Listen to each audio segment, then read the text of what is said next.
Serial दालचीनी के आने वाले एपिसोड में हमें दिखाया जाएगा जहाँ पे दालचीनी को जो है गुंडे बुरी तरीके से घेर लेते हैं, लेकिन बेचारी दालचीनी उनसे कह रही होती है कि मुझे छोड़ दो। दालचीनी को अभी तक भी नहीं पता है कि ये सारा क्या कराया राज रानी का, जो कि इसे पीछे से देख रही होती है। अब कॉल करते हैं और पूछते हैं कि दालचीनी हमारे कब्जे में, अब इसके बाद क्या करना है। राज रानी ने ऑर्डर दे देती है कि डायरेक्ट चाकू उसके पेट में मारो, लेकिन एक गुंडा बोलता है वो प्रेग्नेंट है। तो राज रानी कहती है मैं जानती हूँ, मैं चाहती हूँ उसका बच्चा खत्म हो जाए। इतनी सब बातें जानने के बावजूद भी कि दालचीनी प्रेग्नेंट है, हमारा तेज जो है वो कला से शादी कर रहा है। उसको इतनी भी अकल नहीं कि उसकी बीवी कितने बड़े खतरे में, लेकिन वो अपनी मजबूरी निभा रहा है ताकि वो दालचीनी की लाइफ से प्रॉब्लम्स को हटा सके। लेकिन वो नहीं जानता उसकी असली दुश्मन तो उसकी माँ ही है। और वहीं पे दिखाया जाता है जैसी दालचीनी भागती है तो राज रानी उसको पकड़ लेती है और कहती है तेरी।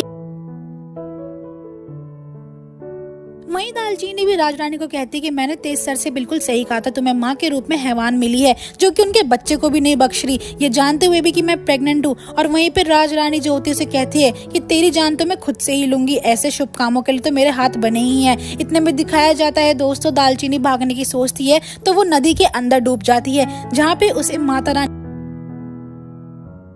थोड़ा सा इसमें फिल्मी सीन एक्स्ट्रा दिखाया गया है, लेकिन बड़ा इंटरेस्टिंग सीन था जहाँ पे माता रानी उसे आशीर्वाद देती है तेरी जंग में मैं तेरा साथ दूंगी, तुझे लड़ाई खुद ही रखनी है और तुझे राज रानी जैसी राक्षसों का वध खुद ही से ही करना पड़ेगा। इस आशीर्वाद के साथ जो है राज रानी नदी से बाहर आती है और एक कुछ सालों की लीप के बाद दिखाया जाएगा दोस्तों की जहाँ पे दालचीनी ने जो है अपना खुद का एक ढाबा खोल लिया है, जिसे वो अपनी बेटी आलिया के साथ चलाती है जो कि 1 साल की हो चुकी है। और उसी के साथ जो है काम में और कोई नहीं, दीपक भी उसके साथ है जिसकी याददाश्त भी जा चुकी है, लेकिन दालचीनी जो है दोनों को संभालती है और खासकर अपने ग्राहकों को भी बहुत अच्छे से ट्रीट करती है। वहीं दिखाया जाता है कि कला का बेबी भी हो चुका है जिसको तेज संभाल रहा था। इतने में कला के कहती है कि हमारी फैमिली कितनी अच्छी है ना, लेकिन तेज जो है कला को बिल्कुल भी पसंद नहीं करता है, वो तो उसको देख के मुंह ही बनाता है, बस वो उस लड़के की बदौलत उसका साथ दे रहा है।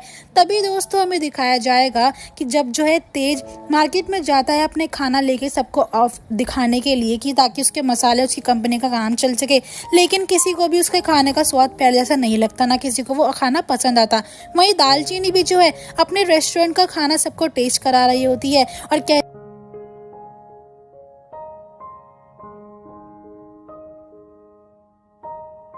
दोनों एक दूसरे को देख के पहले तो खुश होते हैं मनी मन में कि फाइनली दोनों की मुलाकात हुई, लेकिन पहले के जख्मों की वजह से कुछ एक दूसरे से कह नहीं पाते। वही तेज भी दालचीनी को उस बच्चे के साथ देख के भावुक तो होता है, वो बेवकूफ ये भी नहीं कि अपने बच्चे को देख के उसके पास जाए और उससे पूछे कि वो कैसा है, नहीं, बल्कि वो उस वहां से दालचीनी भाग जाती थी कि वो चाहती थी कि तेज उसे ना देखे ताकि उसका बेबी ना चुरा ले।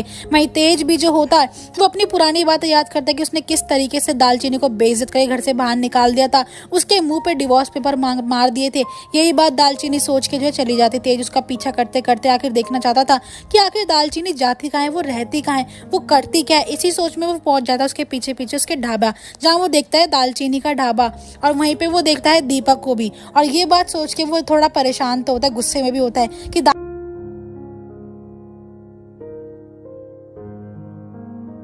अब तेज जो है दालचीनी के ढाबे पे एज अ कस्टमर जाता है, जहाँ पे कि वो दीपक को देता है जो उसका ऑर्डर ले रहा होता है। और दीपक को देख के तेज इतना इमोशनल हो जाता है कि उसे अपने गले से लगा लेता है और कहता है कि भाई तुम कहाँ थे, कितना याद किया है मैंने तुम्हें पता भी है कि मैं तुम्हारे बिना कैसे रह रहा था, तुम्हारा बच्चा है, तुमने जो देखा भी नहीं है। लेकिन दीपक को ये सब चीजें बहुत अजीबोगरीब लगती है। वो सोचता है ये आदमी आखिर है कौन और ये मुझे अपना भाई क्यों बुला रहा है। इतने में ही वो पुलिस को बुलाने की कोशिश करता है कि पता नहीं कौन सा बहरूपिया हमारे पास बैठा। उसने दालचीनी को भी फोन करके बोला कि पता नहीं ये कौन सा आदमी जो मुझे भाई भाई बोलने में लगा हुआ है, मैं फौरन पुलिस को कॉल करता हूँ। और देखते ही देखते वहाँ पे पुलिस पहुंच जाती है और दालचीनी भी, जहाँ पे दालचीनी जो होती है वो तेज को कह रही होती है कि आप मेरे रेस्टोरेंट से निकल जाइए। वहीं पे तेज भी उसे कहता है मैं जानता हूँ दालचीनी कि तुम्हारे मेरे बीच में पास्ट में रिलेशनशिप बिल्कुल भी अच्छी नहीं थी, लेकिन इसका मतलब ये तो नहीं कि तुम मुझे बेइज्जत करके यहाँ से निकाल दोगी। मैं जानता हूँ कि मैंने तुम्हारे मुंह पे डिवोर्स पेपर भी मारे थे, लेकिन इसका मतलब ये तो नहीं कि मैं तुम्हारा बुरा चाहता हूँ। दालचीनी कहती है इंस्पेक्टर साहब इनको यहाँ से ले जाइए, यहाँ पे बेकार का तमाशा कर रहे हैं। वहीं दीपक पूछता है कि दालचीनी आखिर ये बंदा है कौन। दालचीनी बता देती कि हाँ पहले ये मेरे पति थे, लेकिन अब नहीं है क्योंकि इन्होंने कला से शादी कर ली है। पहले इनको मैंने बताया था कि मैं ठीक हूँ, लेकिन उन्होंने मेरे पे विश्वास ना करते हुए भी मेरे मुंह पे डिवोर्स पेपर मार के मुझे बेइज्जत घर से बाहर निकाल दिया, ये जानते हुए भी कि मैं प्रेग्नेंट हूँ। इस बात पे पुलिस वाला भी कहता है कि आपका पर्सनल मैटर है, इससे आप खुद से सॉल्व कर सकते हैं। दालचीनी का ऐसा रूप देखने के बाद तेज खुद बोल देता कि दालचीनी तुम चिंता मत करो, मैं जानता हूँ कि तुम मुझसे बहुत नाराज हो, मैं खुद ही यहाँ से चला जाता हूँ। इस बात पे तेज एक बार फिर से दालचीनी से माफी मांगने की कोशिश करता है, लेकिन दालचीनी जो है उसे इग्नोर करती हुई चली जाती है वहां से और पलट के भी नहीं देखती है तेज की तरफ। इस बात से जो है तेज अपसेट है, लेकिन वो सोचता है कि सारी गलती मेरी तो थी। लेकिन दोस्तों अब इस सीरियल में आने वाला है बेहद इंटरेस्टिंग सा ट्विस्ट। वो राजरानी जो कि ये सोच के बैठी थी कि दालचीनी